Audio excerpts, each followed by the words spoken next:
Texto,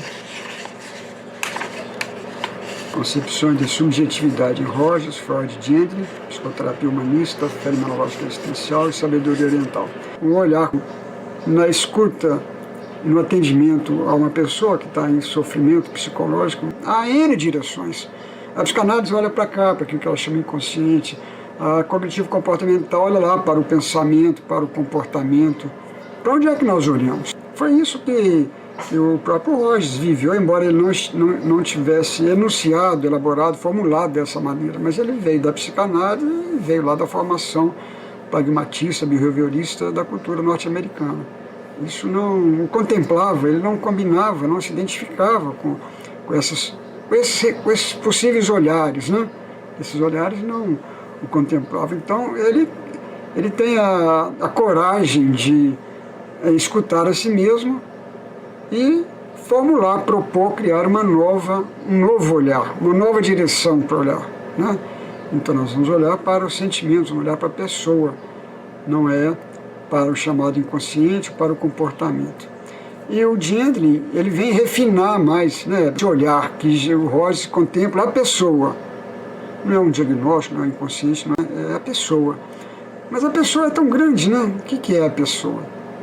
Então o Gentry vem refinar, vem depurar melhor isso. Na pessoa, nós não vamos olhar para essa ou aquela dimensão, nós vamos olhar para a dimensão da experienciação, do experienciar, que é veiculado, que é comunicado e se experienciar através da palavra, aquilo que o cliente está dizendo, mas para além da palavra é comunicado pelo corpo, por aquilo que o corpo está manifestando naquele momento, né? O tom de voz, a expressão facial, a postura, que muitas vezes estará congruente com o que é dito ao nível verbal, mas muitas vezes está para além do nível verbal. E se nos ativermos apenas ao conteúdo do que o cliente fala, isso não vai ser suficiente para alcançarmos o que é de mais significativo ali, né, no que está acontecendo, no que o cliente está vivendo. É uma outra dimensão para além da fala, aquilo que ele experiencia e que não está formulado ainda, que é pré-conceptual, é pré-verbal, é pré-simbólico, a experienciação. Então ele formula essa dimensão da experienciação, né? E que é veiculado através da fala, do verbo, mas muito mais ainda e antecedente em relação à fala é através do corpo, porque a pessoa ela experiencia, e o que ela experiencia é a priori em relação à simbolização, à formulação, à palavra. Então nós experienciamos e a apreensão a nível simbólico, reflexivo do que experienciamos é a posteriori. Então a palavra que o cliente está trazendo para nós, ela é a posteriori em relação àquilo que ele está experienciando. E nós temos que ir nessa fonte que é a experienciação. Para onde é que eu vou olhar quando eu estou escutando o cliente? Né?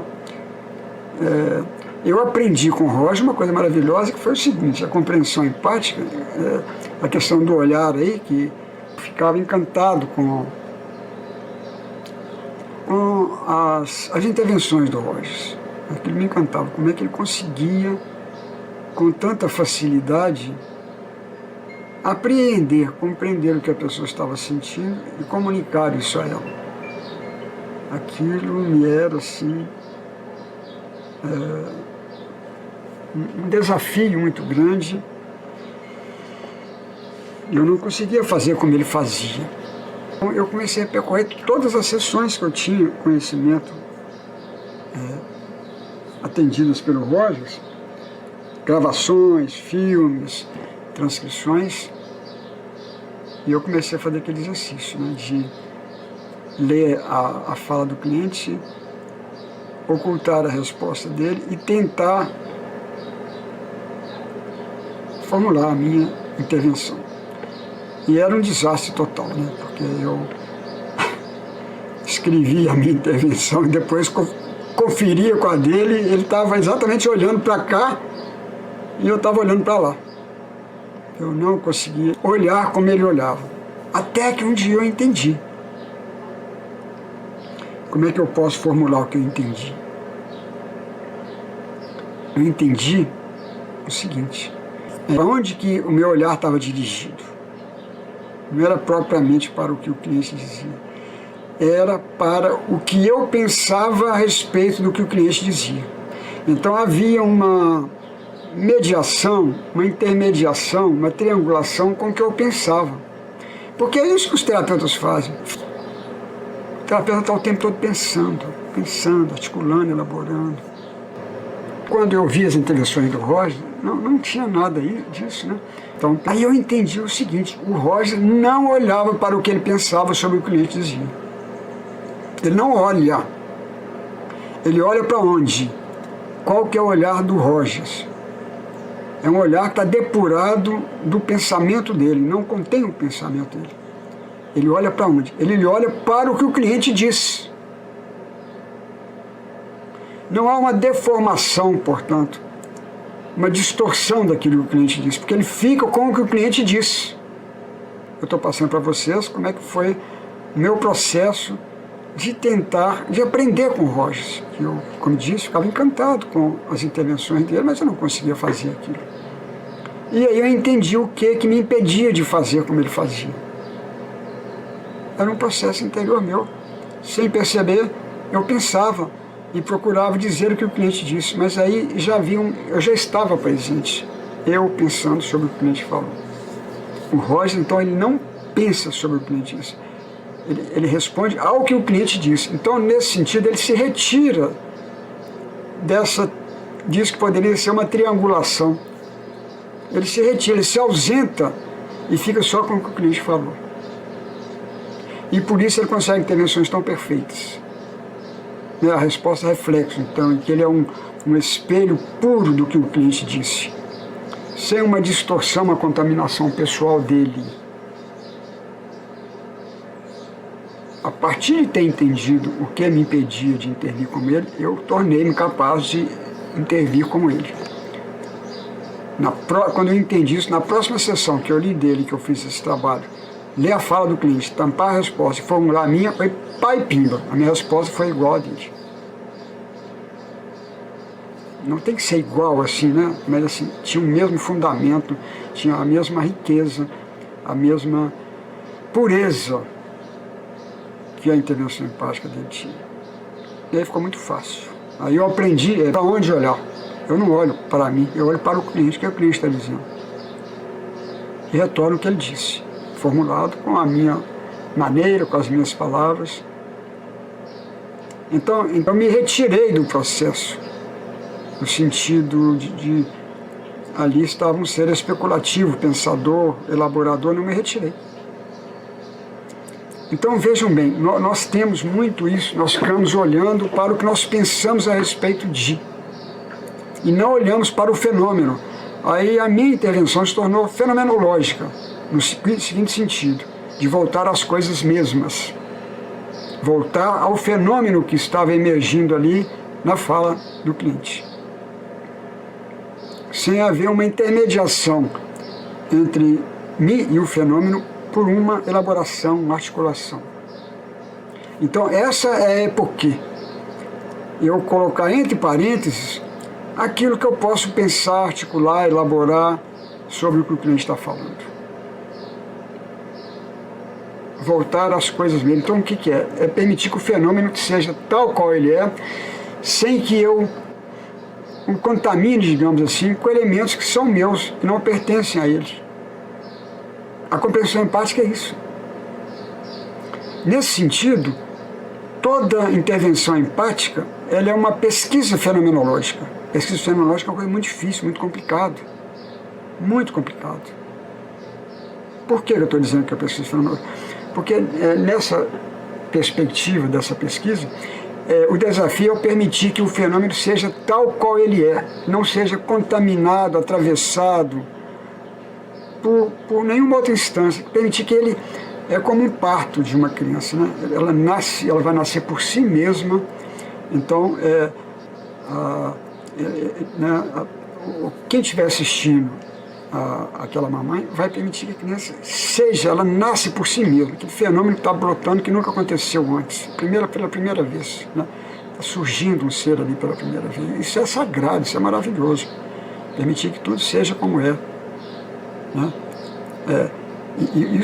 E por isso esse texto fala da sabedoria oriental também, né? Se a gente pega no Wu Wei, no taoísmo, por exemplo, assim, é permitir que tudo seja tal qual é. Tem uma sabedoria implícita em tudo, na vida. Então é permitir, eu não tocar na vida, eu não maculá-la, não interferir, não atrapalhar, não prejudicar. Mas permitir que tudo seja tal qual é, né? Sem interferir. Então por isso a fenomenologia é tão bonita também, uma pesquisa fenomenológica é tão bonita, porque é isso. Você permitir que o fenômeno seja tal qual ele é, e porque a suspensão fenomenológica. Então a escuta empática, ela tem essa dimensão, essa beleza, essa riqueza. Entende? Permitir que o cliente seja tal qual ele é, não maculá-lo, não atravessá-lo.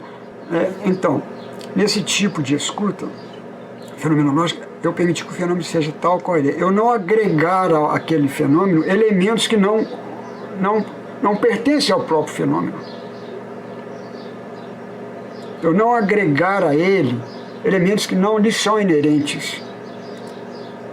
O meu papel é permitir que ele seja tal qual ele é. Eu me depurar de mim mesmo, eu me ausentar. Isso é meditação. Eu ausentar-me desse eu que é intrometido, que é curioso, que acha que conhece alguma coisa da teoria e que é capaz de fazer uma leitura a respeito daquele fenômeno melhor do que a própria pessoa, que o próprio fenômeno está falando de si. Então é permitir que o próprio fenômeno fale de si, tal qual ele é. Então a intervenção empática é isso. Essa beleza, essa riqueza, essa pureza de permitir que o cliente seja tal qual ele é. Veja como que a aceitação incondicional está presente nesse tipo de escuta, né? Aceitação condicional não é um sentimento meu, não é que eu sinto aceitação pelo cliente, não. É quando eu me ausento de mim mesmo, no sentido de... é uma ausência... É a ausência de um olhar sobre, né? Aceitação incondicional, ausência de julgamentos. É ausência de julgamentos, aceitação incondicional. Quer dizer, não há um eu ali, Walter, que esteja centrado em si mesmo, no próprio referencial, para julgar aquilo que a pessoa está sentindo, está dizendo. Veja como que dentro da aceitação, da compreensão empática, está a aceitação incondicional. Porque não há um eu ali que está julgando. Eu exatamente ausentei-me de mim mesmo nesse sentido, de um eu que se acredita com um olhar que é capaz de fazer isso ou aquilo, de explicar. Não, então é permitir que o fenômeno seja tal qual é. Aí eu aprendi isso. Nessas práticas que eu fazia. Eu entendi que o Rogers fazia isso, embora ele não tivesse formulado dessa maneira. Porque ele não tinha uma base fenomenológica para isso. Ele não tinha. Né? E é isso que o Diane vai trazer, é uma nova base para elaborar, formular aquilo que o Rogers fazia. Olha só a coisa bonita, né? Quer dizer, o Rogers, ele criou uma obra, uma prática tão rica e escreveu sobre isso que ele criou, né? Descreveu a compreensão empática, a aceitação incondicional, a congruência e todas as fundamentações teóricas.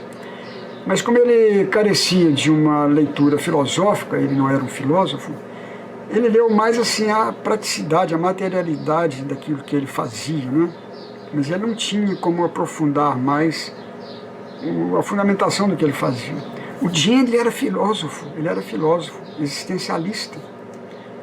Então ele vai trazer para a abordagem centrada uma leitura que a própria abordagem não havia feito. Ou seja, ele vai simbolizar, para usar a linguagem que ele mesmo nos apresenta, vai simbolizar a experienciação que o Rogers vivia quando escutava empaticamente, quando criou o que ele criou. Mas ele não tinha esse recurso da filosofia, essa linguagem para elaborar, para expressar, descrever o que ele via, o que o Rogers ele próprio via.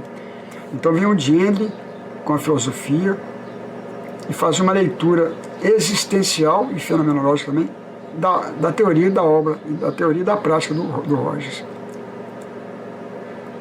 O Rogers carecia, ele não tinha esse conteúdo, esse repertório. O Diendley tinha. Então o Diendley lê a obra teórica e prática do Rogers e enuncia, elabora a partir da linguagem que ele dominava da filosofia. Então ele vai fazer o que? Ele vai simbolizar aquilo que o Rogers não conseguiu simbolizar. O que havia de existencial, de fenomenológico na obra do Rogers, que o Rogers não tinha uma linguagem para isso. Então o Diendley vai simbolizar aquilo que o Rogers experienciava que não era simbolizado. Bom, mas então voltando à questão do olhar, né, eu passei a olhar para o que o cliente dizia e não para o que eu pensava sobre o que o cliente dizia. São duas fontes absolutamente diferentes. Experimente fazer isso. Ao escutar alguém, você vai focar, vai olhar para o que essa pessoa disse. Você vai ser uma ausência, não uma presença. Nesse sentido de um eu que esteja ali formulando, pensando, elaborando, refletindo sobre. Isso é uma triangulação, um terceiro que entra na sua relação com aquele fenômeno. O que o cliente está dizendo é um fenômeno que precisa de ser acolhido tal qual ele é. Eu não agregar a ele elementos que não pertencem a ele. Eu não fazer uma teoria sobre aquele fenômeno. Permitir que tudo seja tal qual é. Voltar às coisas mesmas. Então é isso, entre mim e o cliente eu coloco um terceiro, que é o que eu penso sobre. Olha, eu preciso de ausentar esse pensar sobre. Ir direto à fonte. Ele que sabe. O cliente é a fonte, ele que sabe de si. Eu sou apenas um facilitador daquele parto, como eu fiz analogia com uma criancinha que está nascendo. Né? A vida é quem sabe. A vida é quem sabe como vai nascer aquela criança. Você é só um facilitador desse processo, você só acolhe aquela criança. A vida é quem sabe, ela é que é soberana. Então, o cliente é quem sabe de si. Quem fez a fechadura sabe a chave. Quem fez a fechadura sabe a chave. Só ele sabe a chave para abrir aquele quartinho onde ele se trancafiou. Que ele fica ali com medo, escondido de todo mundo, distorcendo as coisas, complicando, fugindo, temeroso, frágil, inseguro. Ele se encarcerou. No processo da relação dele com o mundo e com as pessoas, numa interação dialógica e dialética. Ele foi se fechando. Em quadros que infelizmente, né, vão ser chamados de esquizo paranoide, de obsessivo compulsivo, de borderline, de histérico. Isso aí são palavras. Eu não quero saber das palavras, eu quero saber daquela dor, daquele sofrimento. Só isso que liberta. Voltar às coisas mesmas, ir lá naquela dor, naquele sofrimento e permitir que ele fale. Ele abre uma portinha naquele quarto escuro e começa a sair dali para que a luz se faça.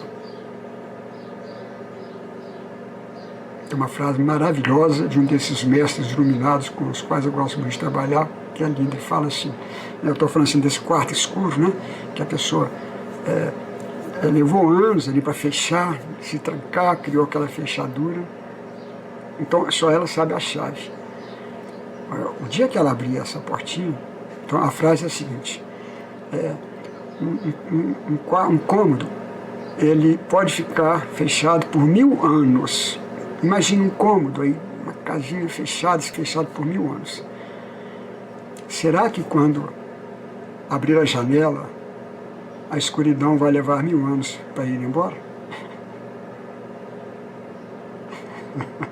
Aí quando eu abrir a janela, a escuridão vai levar 1000 anos para se fazer.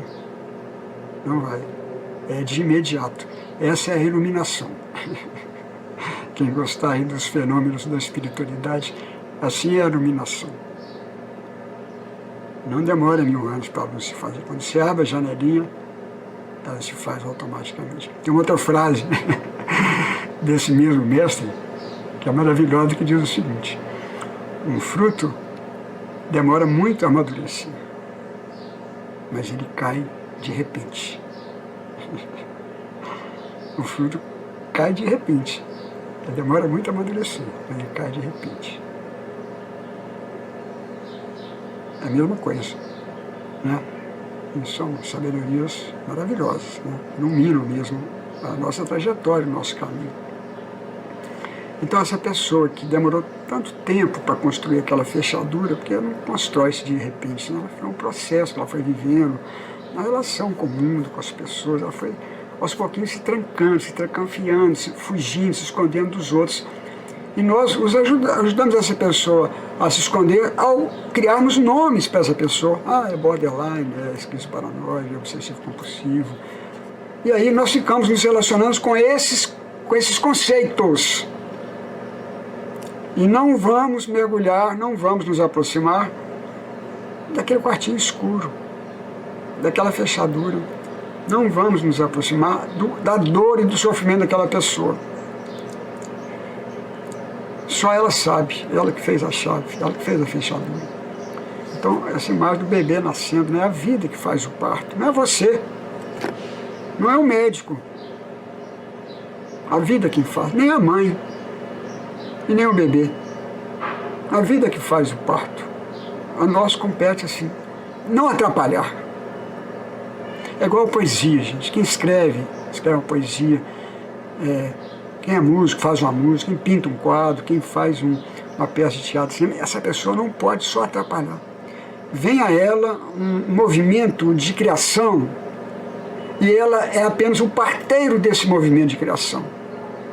Eu só não posso atrapalhar. É permitir que tudo seja como é, que isso venha. Se eu atrapalho, se eu digo eu estou fazendo isso, eu acho que eu sou um proprietário, um autor, que eu estou querendo me apropriar de uma coisa que não me pertence, que é da vida, do mundo. Nós somos apenas instrumentos, só instrumentos. E se eu quiser me arvorar como meu, então eu me torno proprietário. Isso é o sistema capitalista que nos ensinou a fazer isso. Em outros sistemas não tem essa apropriação indébita de nada. E eu vivi com o povo indígena, que vocês conhecem, eu falei isso, que não existem as palavras seu, meu, porque tudo é de todos. É outro sistema de vida, é outro modo de vida, que eu me ausento enquanto um ego que quer ser proprietário e autor. Não somos.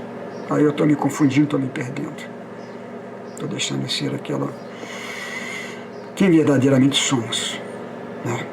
Nos apequenamos, nos confinamos.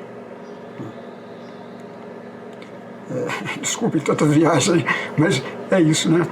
Da mesma forma que não somos autores do parto, do quadro, da poesia, da música, nós só podemos permitir que isso seja. Somos apenas instrumentos da beleza. Somos instrumentos da beleza, só. Não somos autores, produtores, criadores. Somos instrumentos. Instrumentos da vida. Somos vida. E precisamos permitir que a vida seja tal qual é, que ela fale por si mesma. Então, quem sabe se é o cliente é quem sabe. Eu preciso acolhê-lo e permitir que aquele parto, da dor dele, do sofrimento dele, se faça. E olha como é que isso é delicado, ele só vai permitir ser essa dor, ser esse sofrimento, abrir um pouquinho aquela porta daquele quarto escuro.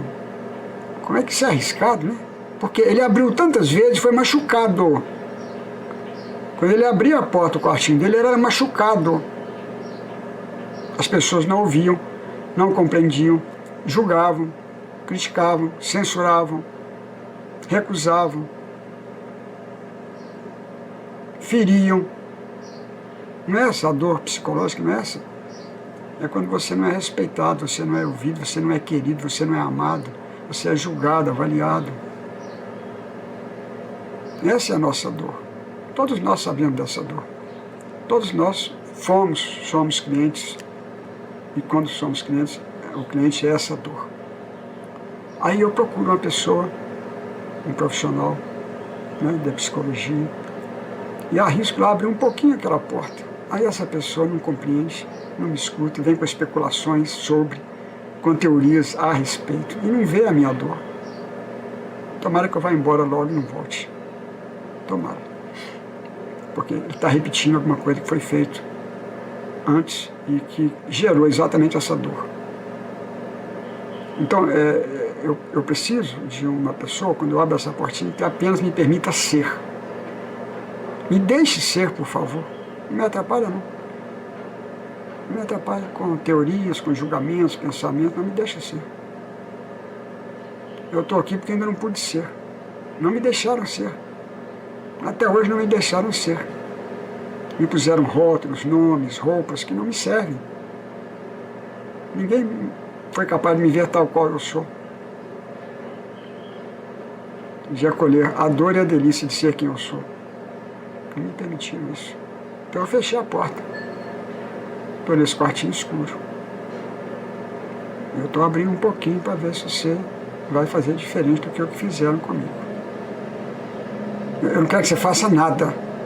Só me deixar ser. Só me permitir ser. Eu não preciso das suas teorias. Não preciso. Você já recebi antes e não me serviu.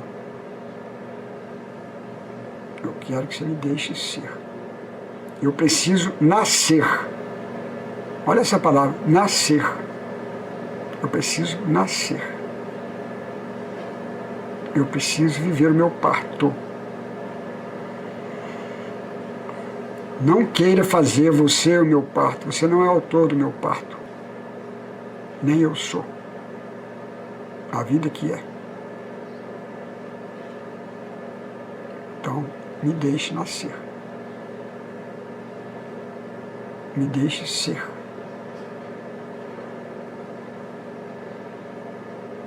Não me explique, não me categorize, que isso é me ferir, me magoar, é não me deixar ser, é me dar uma palavra que não me veste, não me serve, é uma roupa que não é minha. Não ouse dizer quem você pensa que eu sou, porque eu não sou quem você pensa que eu sou. E eu não estou aqui para atender suas expectativas e me encaixar qualquer palavra que se crie para mim. Não. Eu não sou. Você me prende vivo, eu escapo morto.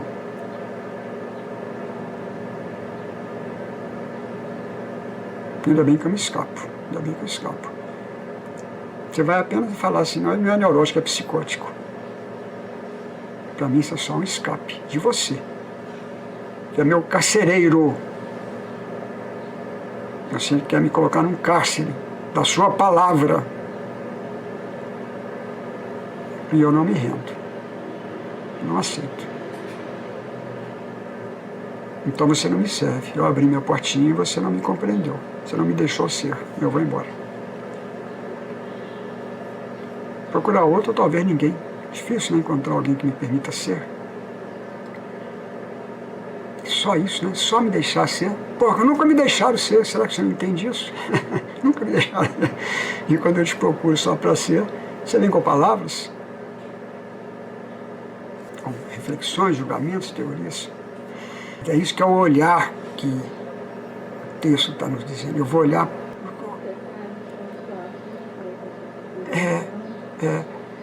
Mas quando ela diz isso, o que ela está experienciando? Ela está aflita. Tem uma angústia, uma aflição, uma busca, uma dor, um sofrimento.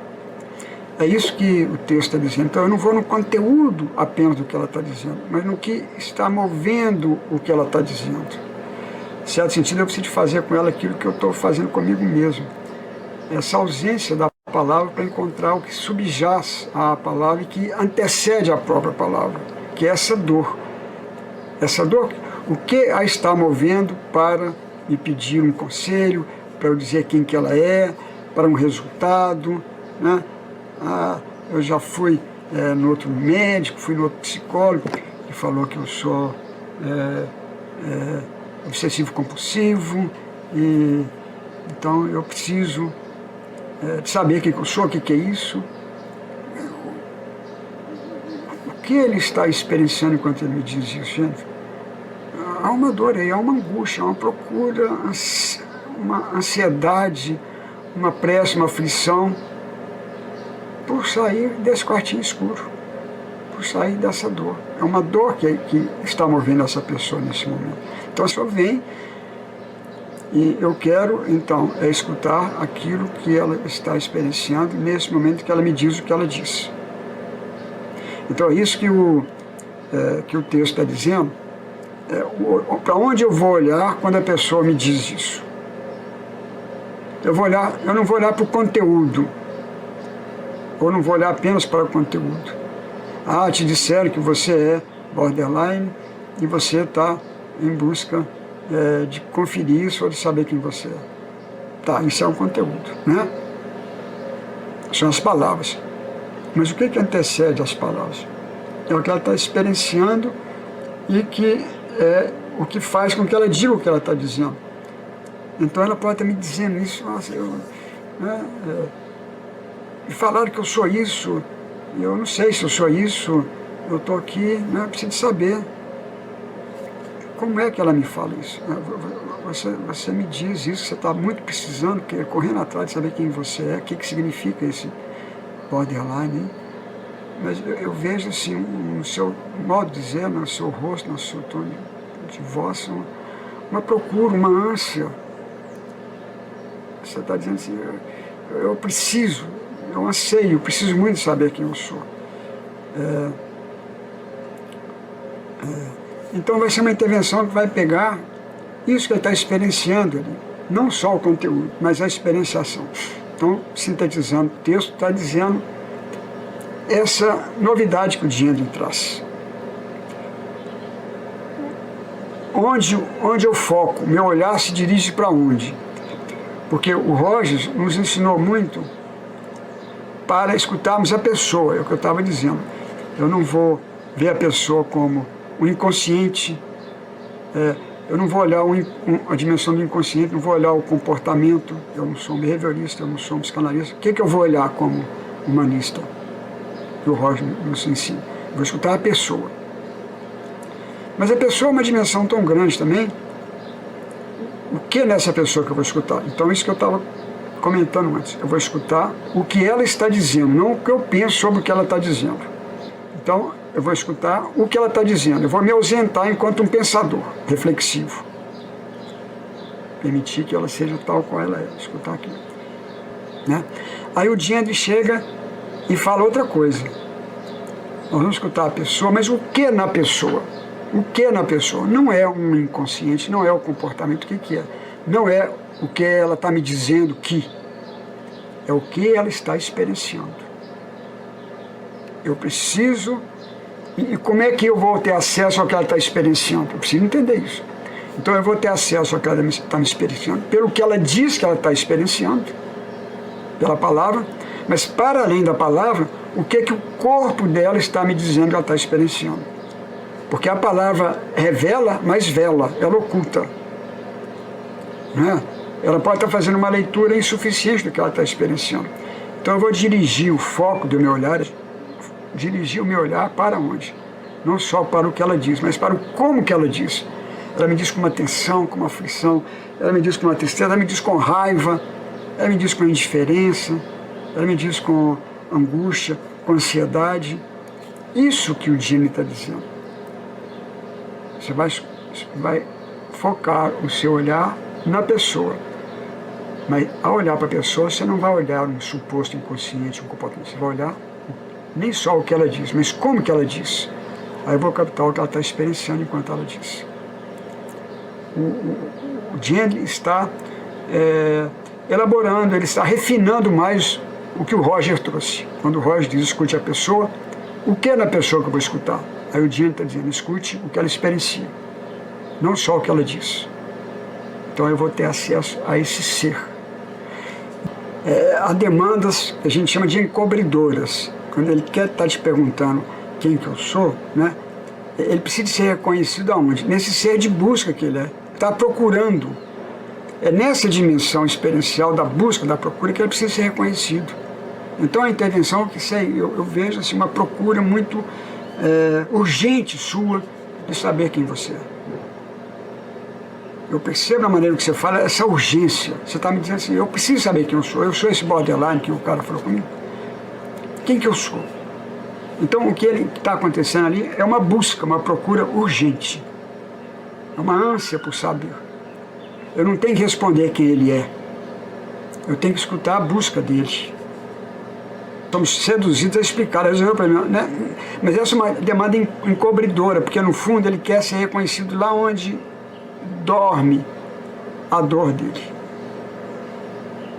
É lá onde está doendo. Essa busca está doendo, essa busca é uma ânsia. Eu não sei quem eu sou. Eu acho que eu não sou aquilo que ele falou que eu sou. Então, essa demanda, ele quer ser reconhecido na busca dele. Porque o que está acontecendo nesse instante é uma busca aflita, urgente, ansiosa. E quando ele é compreendido nessa busca, isso liberta. Ele vai falar, quem eu sou? Eu sou esse ser da urgência, esse ser da pressa. E por que eu sou esse ser da urgência, da pressa? Porque eu estou sofrendo, está doendo, algo dói em mim. Algo dói em mim. Então é isso, nós vamos escutar essa ânsia que ele está trazendo. E essa é a demanda verdadeira. A demanda encobridora é essa. Quem que eu sou, né? Eu quero que você me fale, eu quero que você resolva isso para mim. Eu não vou resolver, eu vou escutar a busca. Eu não vou responder, eu vou escutar a pergunta. Você está me falando de uma busca urgente, de uma sensação urgente de sair de um lugar que você está. Você está num lugar que você não quer ficar. Eu vejo essa ânsia, esse desejo intenso de sair de algum lugar. E você está querendo sair de algum lugar porque esse lugar está doendo. Entende? Eu não estou dando nenhuma resposta para ele. Então o nosso papel não é dar resposta, é escutar a pergunta. Muitas vezes essa pergunta urgente, aflita, sofrida, angustiada, ansiosa. É diferente de um cara que fala assim, um médico me falou que eu sou isso, eu sou borderline, sabe? Me falou isso. Eu até quero conferir, sabe? Qual que é a minha? E ele vai me perguntar, o que eu sou? Eu falo, eu estou notando assim, que você fala com uma tranquilidade, não há nenhuma aflição, não há nenhuma urgência em você, em saber quem você é. Você me fala como se você tivesse assim, uma curiosidade de saber quem você é. Eu estou escutando a pergunta, não estou dando resposta. Precisamos chegar na origem. Há um ser ali que fala. Esse ser que ele é e que o leva até a sua presença, e que é esse ser que está buscando superar uma dor, sair desse quartinho escuro, no qual ele se trancafiou com a fechadura que ele criou e que ninguém entra. Mas quando ele te procura, ele está abrindo uma frestinha nessa porta, uma frestinha para ver se uma luz entra ali dentro e o ajuda a ser, a ter direito a ser quem ele é. Porque sofremos por não nos darmos o direito de ser quem somos. É só essa a nossa dor. E porque há algo tão grande em nós que quer ser o que é, que não aceita ser menos do que é. Não aceita. Esse ser vivo, pungente, forte, é que nos fez sobreviver e nos trouxe aqui, apesar de tudo. Então é esse ser que vai até você. Seja pintado por que cores forem, por que marcas distintas forem, mas há um ser autêntico ali que está por trás de tudo isso, que é esse ser que está em busca e que não aceita essas tintas, não se subjuga a isso, embora procure por elas também como uma tábua de salvação, não é porque ele não tem outro como procurar, então ele tem que lançar a mão do que ele tem, né? Então é uma medicação, é uma outra coisa, porque é aquilo que ele tem, mas ele está em busca, então ele está ali junto de você. Então é você escutar esse ser que né? Ser autêntico, verdadeiro, que subjaz a essas tintas que são encobridoras. Mas esse ser é que vai estar diante de você. Esse ser que está pintado com todas essas cores que só tentam escondê-lo de si mesmo. Mas tem um ser autêntico ali que está em busca de si mesmo. Você vai escutar esse ser. E aí não é técnica, é você, a sua pessoa, a sua sensibilidade. Você é essa pessoa sensível, você vai se abrir para escutar esse ser. E esse ser vai falar para além das medicações que procuram silenciá-lo, tintas que vão tentar encobri-lo, mas esse ser está ali. O nosso desafio é escutar esse ser. Não é técnica, é escuta. É essa escuta, é escutarmos essa dor que subjaz a procura dele, a maneira como ele fala, a procura de resultados. Então você vai escutar esse ser, empatizar com ele. Se você conseguir isso, isso é libertador. Isso é libertador. Para além das camadas de tinta, vai ao encontro disso. Ele precisa sentir que você está junto com ele nessa busca, que você compreende essa busca dele. É escutar a pergunta. Nós vamos escutar a pergunta, nós não vamos dar a resposta, vamos escutar a pergunta dele. Eu estou desesperado procurando por apoio, por ajuda, eu preciso sair desse lugar. Você vai escutar essa busca. Então, essa busca autêntica, ela não é passível de ser coberta por coisa alguma. Um paciente psicótico que está lá no porão de hospital psiquiátrico, eu sou Jesus Cristo, vocês estão me prendendo aqui. Eu sou Jesus Cristo. Mas aí, que miséria, quando eu sou Jesus Cristo, falam que eu estou louco, me trancafio no hospital psiquiátrico. Quando eu sou quem verdadeiramente eu sou, eu não sirvo, não presto. Me jogam pedras. Então eu desisto de ser quem eu sou. Então agora eu sou Jesus Cristo. Uma saída existencial, uma sobrevivência. Aí quando eu falo que sou Jesus Cristo, me prende e fala que eu estou louco. Esse é um apelo pela libertação dele. Ele está dizendo, eu não sou quem vocês pensam que eu sou. Eu não sou um louco. Eu não sou um código do CID ou do GSM. Não me reduzam a isso. Eu sou outro. Vocês me prendem vivo, eu escapo morto. Então é preciso a gente escutar isso. Então, tem esse ser que está em busca, né? Mesmo aquele que está internado lá no porão do hospital psiquiátrico. Eu sou muito criticado e contestado por isso, mas eu não dou conta da psicopatologia. Não dou conta. Eu não dou conta da psicopatologia, sabe? É algo sedutor, é algo interessante, é algo que nos seduz, porque nos coloca num suposto e pretenso lugar de saber. É o suposto saber, eu sei quem que meu cliente é. E isso muitas vezes significa, está a serviço assim, de eu me sentir mais tranquilo, mais seguro, e de proteger uma insegurança minha, assim, de eu não saber quem o outro é, sabe? Eu não saber quem que o outro é. Nossa, eu me lembro muito na faculdade, assim, escutar alunos no corredor, pensando assim, nossa, eu não sei se eu comecei a escutar, atender um paciente, chama de paciente, que eu não sei se ele é neurótico, se é psicótico ou perverso. Eu falei, mas olha que tristeza, as pessoas estão querendo resolver quem que o outro é. Será que ela sabe quem ela é? Ela deve estar em busca de saber quem ela é. Porque quando você sabe quem você é, você não fica com preocupação a respeito de quem é o outro, não. Nenhuma. Então eu vejo uma grande ênfase, um grande motivo para valorizar e procurar a psicopatologia, que é calar uma insegurança minha, a lidar com o temor meu de não saber quem ele é e me ausentar de enfrentar o desconhecido. Porque, olha, nós estamos diante do desconhecido. Essas palavras todas do DSM, do CID, né, são tentativas de alcançar algo que é inalcançável, no sentido de que é algo da ordem do experienciar, e não é algo da ordem da palavra. A dor é calada, a dor é silenciosa, o sofrimento é mudo, sabe? E nós precisamos tentar simbolizá-lo, sim. Mas temos uma enxurrada de palavras que são palavras vazias. Muitas delas são vazias, sabe? E é preciso, assim, como se eu me ausentasse desse código, desse vocabulário, desse dicionário, sabe? Para poder escutar aquilo que é, para que aquilo fale por si mesmo. Isso que eu estou dizendo, se esse parto, aquela dor fale por si mesmo, sem que eu aponha características a ela que não pertencem a ela. Essa é a escuta fenomenológica. Então a escuta fenomenológica verdadeira é a absoluta ausência de qualquer diagnóstico. A escuta fenomenológica verdadeira é a ausência de qualquer diagnóstico. Quem faz o diagnóstico é o cliente quando ele encontra ou cria, inventa uma palavra que não existia antes. Porque há dores que nenhuma palavra alcança.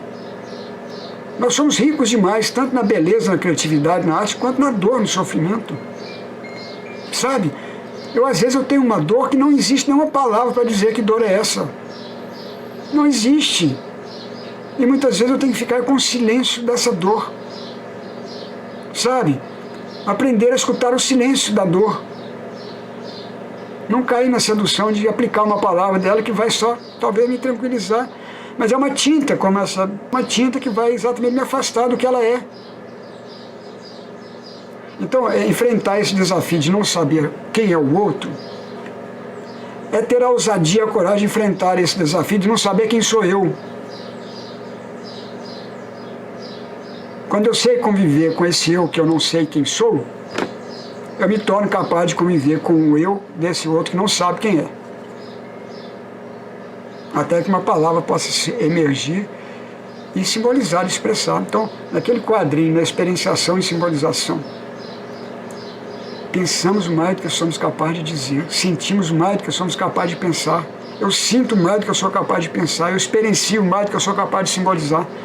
Isso é eterno, é para sempre, porque a dimensão da experienciação é muito maior do que a dimensão da simbolização. As palavras são muito pobres para dizer toda a grandeza do que experienciamos.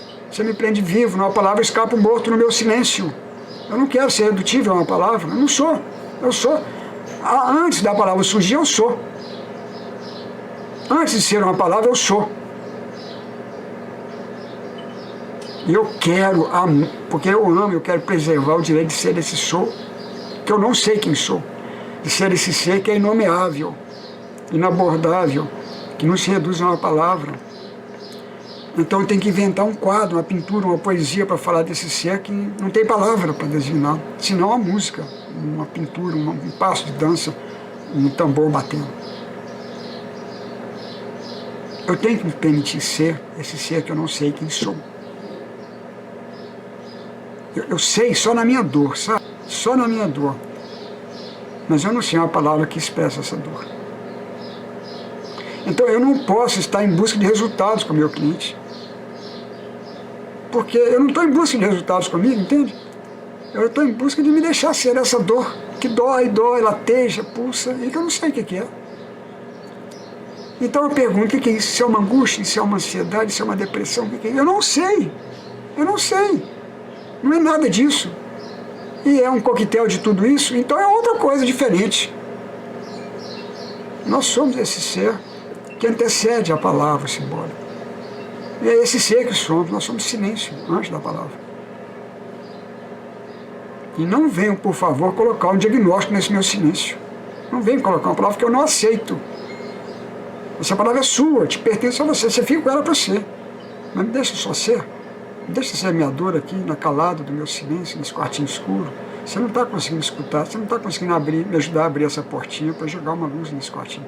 Você está vindo com palavras suas, com teorias suas, sabe? Não serve. Então a palavra liberta, quando ela é autêntica, verdadeira, ela veste a experienciação e ela é libertadora. A simbolização é necessária, né? Mas eu preciso de permitir que a pessoa simbolize por si mesma.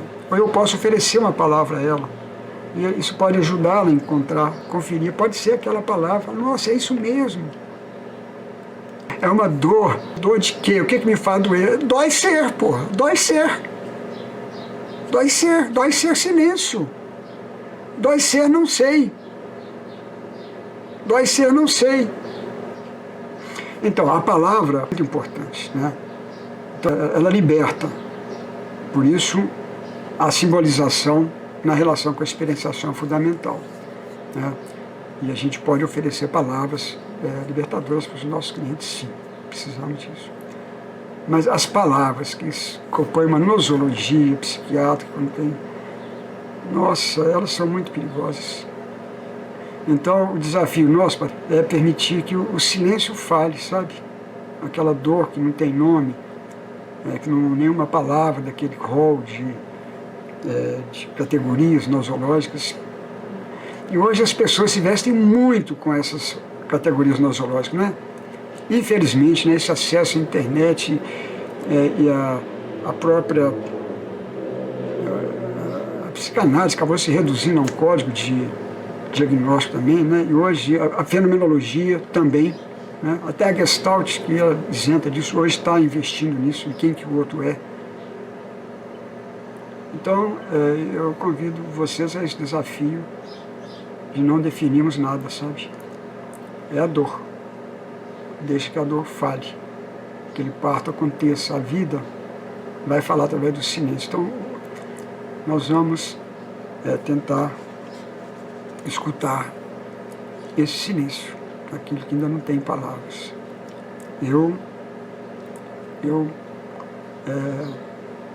Muitas vezes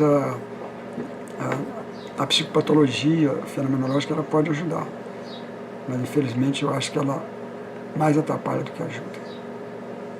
Mais atrapalha do que ajuda. Eu prefiro essa abertura, esse não saber, sabe? E me tornar capaz de permitir que o silêncio da dor daquela pessoa ganhe uma voz que seja dela, sabe? Ganhe uma palavra que seja dela. A palavra talvez não existe, que ela está criando ali.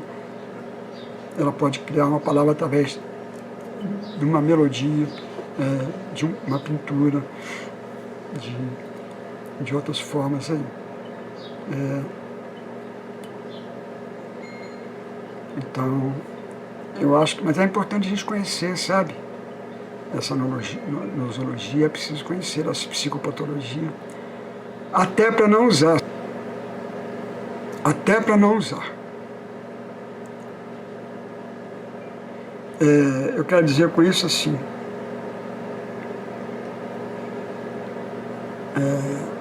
eu me lembro de um amigo que eu recomendei muito que ele assistisse a um filme,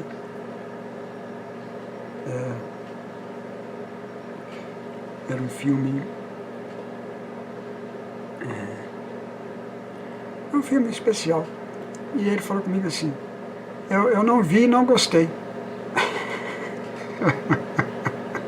Eu não vi e não gostei. E nunca foi ver o filme. Eu fiquei pesaroso, né? Falei, poxa, talvez ele encontrasse ali alguma coisa de valor, né?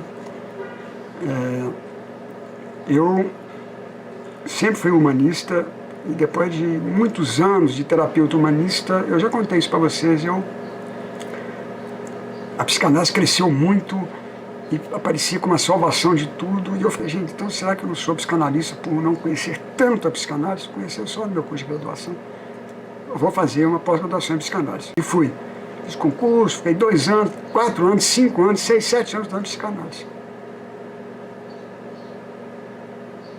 Aí até que depois desses anos todos eu falei,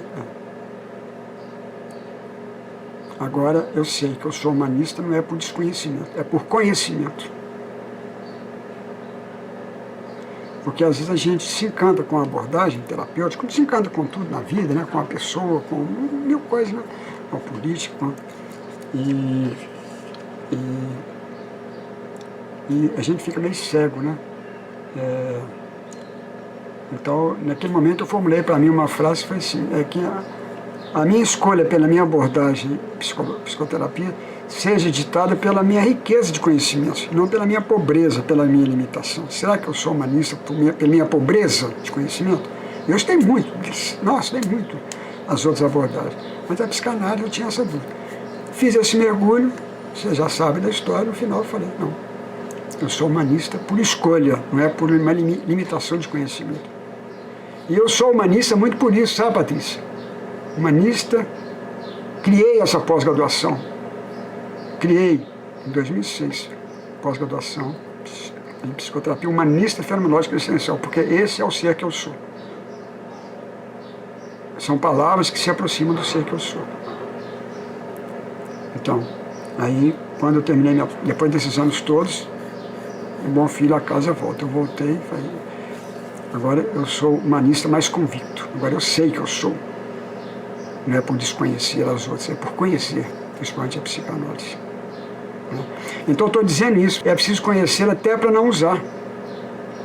Sabe? Aí eu passei a poder dizer, eu não emprego a psicanálise porque eu estudei e eu sei porque que eu não emprego. Não é por desconhecimento, é por conhecimento.